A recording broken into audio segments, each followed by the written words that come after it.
Mirada sobre los tesoros de Pablo Escobar, desde ejemplares de la megafauna africana hasta pinturas de Salvador Dalí, dejan dimensionar hasta dónde llegaron su poder y fortuna. Durante el año 1988, luego de lo que ocurriera en uno de sus famosos edificios, a través de fotografías que logró obtener la prensa, donde se podía observar, además de lujos, la cantidad de cuadros de reconocidos artistas y obras de arte que se encontraban en el lugar. Los medios de la época titulaban que había obras de arte hasta en los baños de servicio. Si bien, Pablo Escobar había firmado su primer testamento el 3 de octubre de 1980, en la Notaría Cuarta de Medellín, dicho testamento fue hecho en el marco de su participación en la política. Se creía que por aquel entonces había omitido unas cuantas pertenencias. En dicho testamento, una de sus voluntades era repartir entre sus familiares 35 óleos, dibujos, esculturas, antigüedades, cuadros figurativos, una cierta cantidad de propiedades y su colección de autos antiguos y clásicos. Luego se supo, por ejemplo, que Maureen José Ramírez le vendió jarrones de la dinastía Chentsun por unos cuantos millones de dólares a inicios de los 80. La compra del antioqueño cobró gran notoriedad cuando un prestigioso experto de Boyacá emitió los certificados de autenticidad. Muchas obras habían pasado por manos de dicho curador, entre ellas, obras de Picasso, Salvador Dalí, Fernando Botero, Edgar Negret, Darío Morales, Enrique Grau, Francisco Antonio Cano, Alejandro Obregón, Auguste Rodin. Había dos esculturas de Dalí, conocidas como La muerte y niña con lazo, la escultura El abrazo, de Rodin, un carboncillo de Botero, llamado Perro Estudio, esculturas griegas, lámparas, tapices de Jim Amaral, muebles importados, que adornaban el penthouse del edificio. Cuanto más figurativo eran, más atractivos se volvían, para Pablo y doña Victoria, quien compartía el gusto por el arte con su esposo. Alguna vez el prestigioso periodista Germán Castro Caicedo, quien mantuvo varias reuniones secretas con Pablo, llegó a preguntarle: ¿qué coleccionó? ¿Dónde están sus intereses? Añade el periodista: en un momento, el antioqueño se puso de pie, sacó de la alacena un álbum de fotografías que abrió sobre la mesita de centro en la sala. Cójalas, mírelas tranquilo, ante el asombro, por lo que allí veía, eran fotos de su familia. Y su colección de arte. En ese momento, entendió que Pablo hacía de todo para complacer a su esposa. Entre sus llamativos tesoros de arte se encontraba un óleo llamado De Dance, que Dalí había hecho en el año 1944, por pedido de su amigo Billy Rose, empresario de espectáculos de Broadway. Por aquel tiempo, Dalí vivía en Nueva York, junto a su esposa Gala. The Dance, la danza. El cuadro llegó a la mansión de los antioqueños el 14 de mayo de 1985.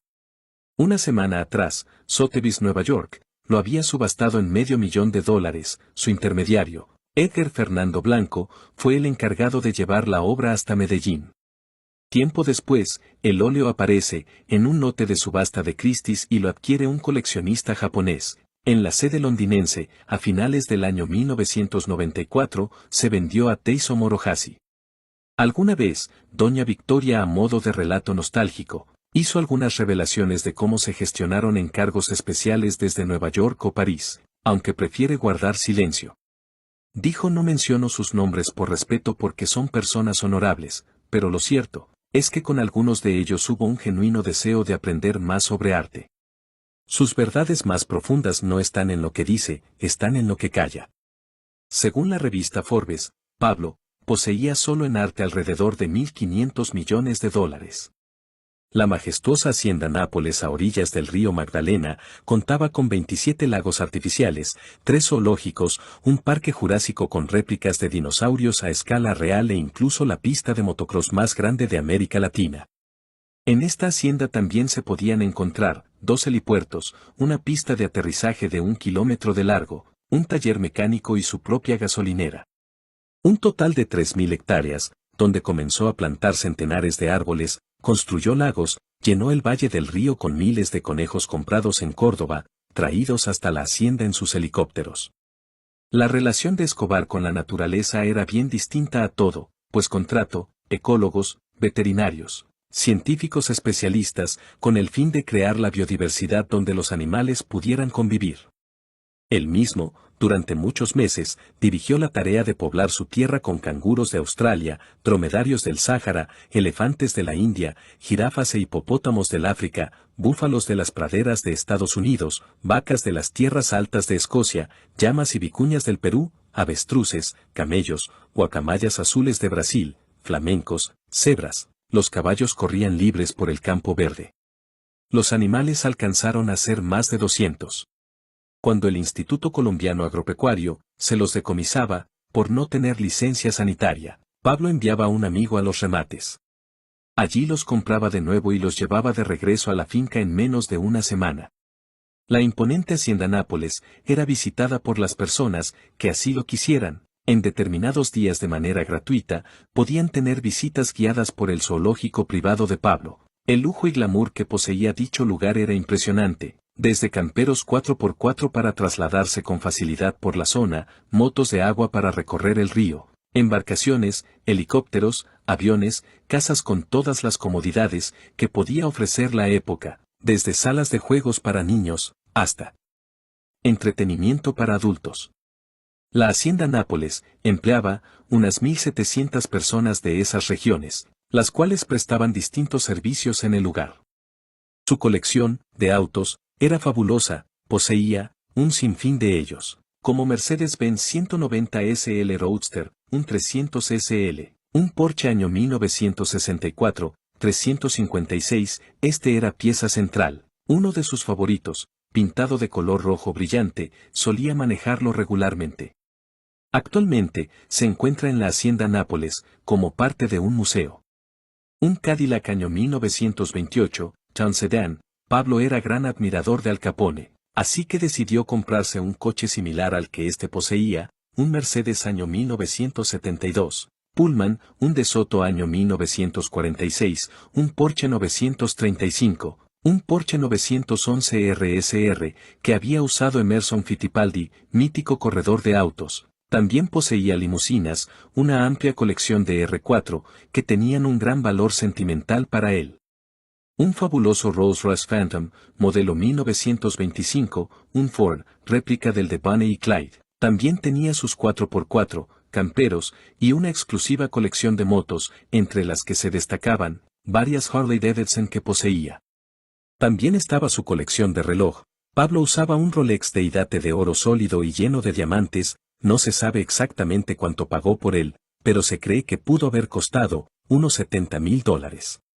El reloj fue uno de los tesoros de Escobar que fueron obtenidos por el gobierno, se vendió en una subasta en el año 2013, no trascendió el monto. Poseía un Rolex Prince, al estilo del que supo tener Al Capone, que era elegante, rectangular, de oro amarillo y con una correa de piel sutil, todo un símbolo de la precisión y calidad. Entre su destacada colección, había relojes de Piaget Ultrathen, Patek Philippe Calatrava, Cartier, Vacheron Constantin, entre otros. Las propiedades de Pablo eran incontables, mansiones, haciendas, fincas, departamentos, edificios completos, bodegas, centros comerciales, oficinas, hoteles para turismo, dentro de Colombia.